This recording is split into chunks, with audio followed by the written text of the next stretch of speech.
everyone and welcome to a new video of Crafty Crimes. My name is Eve and welcome to my channel.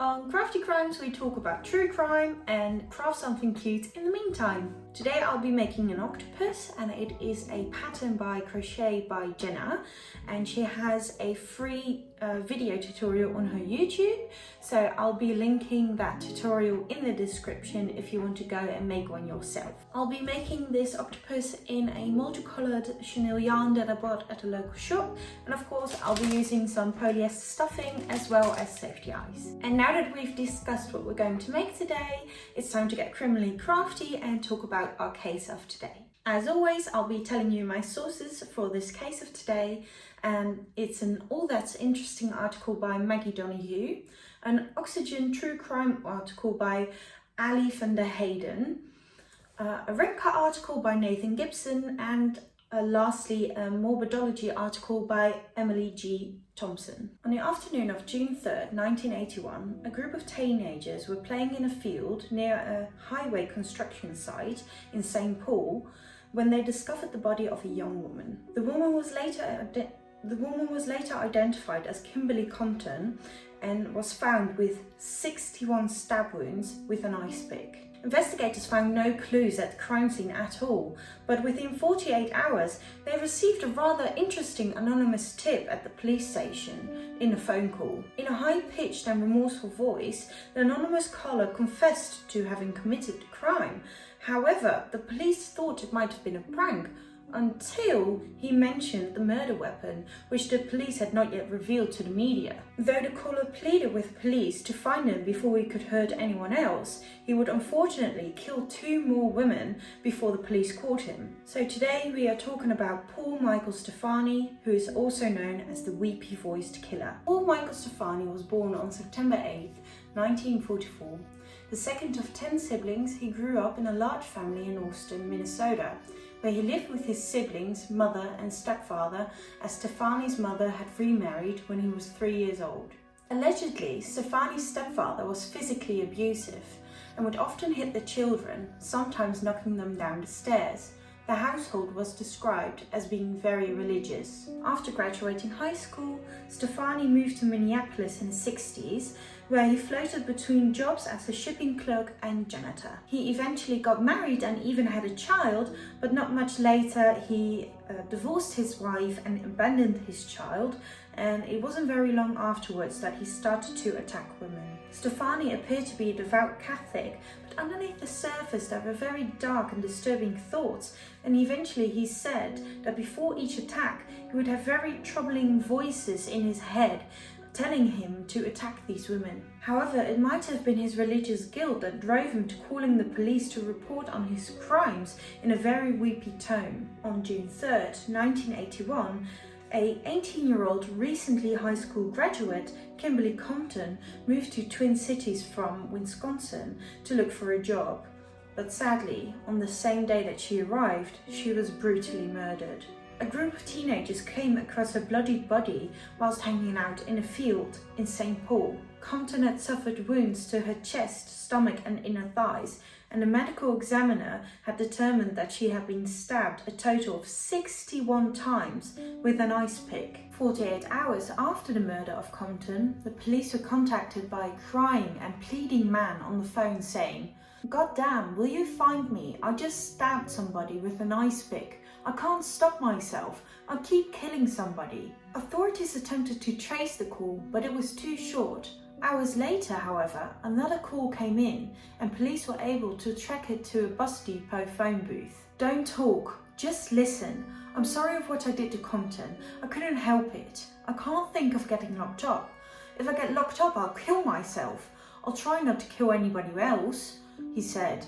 The police rushed to the scene to question any witnesses, but of course the suspect had vanished. Stephani had told officers on the phone that he didn't mean to kill the girl and that he was going to turn himself in, but of course Stephani did not. Despite the multiple calls that Stephani had made to the police confessing to his crimes, The police actually had no clue who was making these anonymous phone calls. Hoping to match the voice of the suspect to any other unsolved crimes, the police listened to the station's backlog of recorded phone calls. It was there that they made a major discovery. 5 months earlier, on New Year's Day 1981 at 3 a.m, someone with a weepy voice had called the police, begging them to come help a girl who'd been hurt. The police rushed to the scene the caller described and found 20-year-old college student Karen Potak lying naked in the snow. She was so horribly beaten that her brain was exposed. She had been bludgeoned with a tire iron. Miraculously, Potak survived, but her brain damage was so severe that she could not remember her attack. The police had reached a dead end, just like now happened after the murder of Kimberly Compton.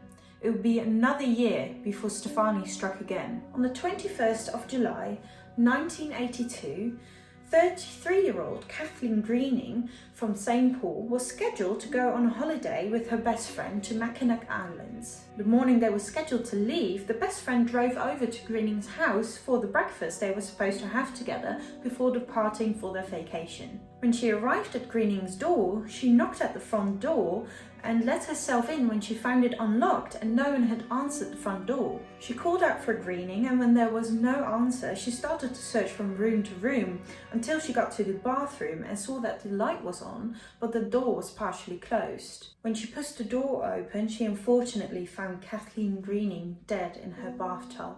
Kathleen was found face up in the water with her head underneath the faucet and with her knees bent up to the front of the tub. The police actually ruled her death an accident, and the people who didn't believe it started pointing the finger at Greening's estranged husband. It wouldn't be until years later before Kathleen Greening's death and murder was attributed to the attacks of the Weepy Voiced Killer. The murder of Kathleen Greening was actually very different from the first murder of Kimberly Compton. Not only was the murder less brutal, being the fact that it was a drowning and not a stabbing with an ice pick of 61 times, it was also the fact that Stephani had not made any phone calls to the police after the attack, but he would again when he would murder yet another woman. On the morning of August 6, 1982, a paperboy was doing his routine deliveries when he spotted a woman's body along the banks of the Mississippi River in Minneapolis. She was later identified as Barbara Simmons, a 40-year-old nurse. The night before, the 5th of August, 1982, Simmons had been at the Hexagon bar where she met her killer Stephani when she offered him a cigarette. Simmons told the waitress that Stephani was going to give her a lift home. Unfortunately, Stephani instead murdered her by stabbing her more than 40 times. It was 2 days later when the police received a disturbing phone call by the Weepy Voiced Killer that connected Simmons' death to the other 2 attacks. Stephani said during the call, "I'm sorry I killed that girl. I stabbed her 40 times. Kimberly Compton was the first one over in St. Paul. I killed more people. I'll never make it to heaven," he cried. Fire emergency. Please don't talk, just listen. I'm sorry I killed that girl. I stabbed her 40 times. Kimberly Compton was the first one over in St. Paul. I don't know what's the matter with me. I'm sick. I'm gonna kill myself, I think. Where are you? I'm just gonna... if somebody dies with a red shirt on, it's me. I killed both of you. I'm sorry. I'll never make it to heaven. Calm down. Calm. Knowing they had a serial killer on their hands, the police asked the FBI for their assistance in profiling their suspect. Meanwhile, the police also spoke with the bartender and waitress at the bar that Simmons and Stephani met at, and they stated that they saw Simmons talking to an unidentified white man. The police decided to dig through photos of mugshots that matched their description and showed these photos to the bar staff, at which the bar staff then identified Simmons having talked to Paul Michael Stephani. Digging into his background, they had discovered that Stephani was working at the Moorburg manufacturing company, which is where Potak had been attacked, essentially linking him to that crime as well. So Stephani soon became the main suspect in the police's case, and they set up surveillance outside of his apartment complex. Unfortunately, they were unable to apprehend Stephani before he would attack his last victim. Stephani left his residence on the evening of August 1st, 1982, and the police were able to track him to Minneapolis, but unfortunately they soon lost track of Stephani. Several hours later, a man made a call about witnessing a woman being stabbed with a screwdriver, and he had tried to intervene, but the suspect had actually threatened him and fled the scene in his car. First responders found 19-year-old Denise Williams, who had been engaging in sex work when she was stabbed 13 times with a screwdriver. Williams told the police that the suspect had offered her to drive her home, but that she sensed something was wrong when Stephani began driving through a dark suburban area rather than returning her back to the city where he originally picked her up. Before she even had a chance to react, he lunged at her with a screwdriver, stabbing her a total of 13 times. Williams successfully reached for a glass bottle that was sitting in the footwell of the car and smashed her attacker over the face before fleeing from his car. This undoubtedly saved her life because the screams drew the attention of a person living nearby who confronted Stephani before the killer fled the scene. The police showed Denise Williams several mugshots, and she then identified Stephani as her attacker, as did the person who called 911. However, when Stephani returned home, he noticed that he was actually bleeding quite badly and he needed help and called for an ambulance. Stephani said in the call, "I need an ambulance. I'm all cut up. I got beat up and I'm bleeding." Investigators were of course stunned when they found out that the caller was Stephani himself. A direct quote from Detective Brown, who was on the case, said about Stephani calling for help, "Somebody that's wanted generally doesn't call the authorities for help, but I think because of the emergency situation, he had no choice." During the police interview, Stephani claimed that he was a victim of robbery and that he had done nothing wrong. According to Detective Brown, whenever Stephani got upset during the interview, his voice would change an octave higher, which made him realize that he was talking to the person who made the Weepy Voiced Killer calls to 911. The police immediately charged Stephani with the assault on Denise Williams and the murder of Barbara Simmons, even though Stephani still continued to claim his innocence. In the meantime, we've come to the point to put in the safety eyes. I'm using 12mm safety eyes to put into the octo. The police believe that Stephani had attacked Karen Potek and had killed Kimberly Compton, but they said that they lacked evidence to get a conviction. So instead, they went to trial with the charges on the murder of Simmons and the assault of Williams. At this time, the police had not yet linked Stephani to the murder of Kathleen Greening. During the trial in 1983, Paul Michael Stephani's ex-wife, his sister, and a woman who had lived with Stephani at the time all testified, saying they believed that he was the killer. He was sentenced to 18 years for attacking Williams and another 40 for the murder of Simmons. It was more than a decade later, after his convictions in 1997, that Stephani reached out to law enforcement from behind the bars to confess.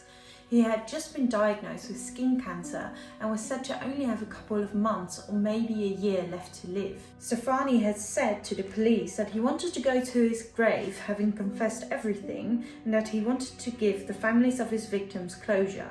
He wanted just one thing in return, a photograph of his mother's tombstone. In exchange for the photographs, Stephani had admitted to the murders and assaults that he was suspected of, but he also claimed to have murdered another woman. Stephani, however, remembered no identifying information about the woman, only that he had drowned her in the bathtub. The police spent days searching for the identity of this woman, and they found a case they believed was a match to Stephani's victim, Kathleen Greening, a 33-year-old school teacher who was found dead in her bathtub on July 21st, 1982. It was then that the police were finally able to solve Greening's murder. In subsequent interviews with the media, Stephani offered no insight into his motivations behind the slayings, but he said there was a voice in his head that told him, "Paul, it's time to kill." He also divulged that after one of the murders, he went to a Catholic church and sat in the back of the pew and cried, Stephani said. Stephani said, "To this day, I can't believe it. I wake up in the morning thinking and hoping I'm dreaming all this. But then I say, no, Paul, you're still in jail. I don't know what to do except say, I wish I could turn back the clock. A year later, on June 12, 1998, Stephani died in Oak Park Heights Maximum Security Prison Infirmary.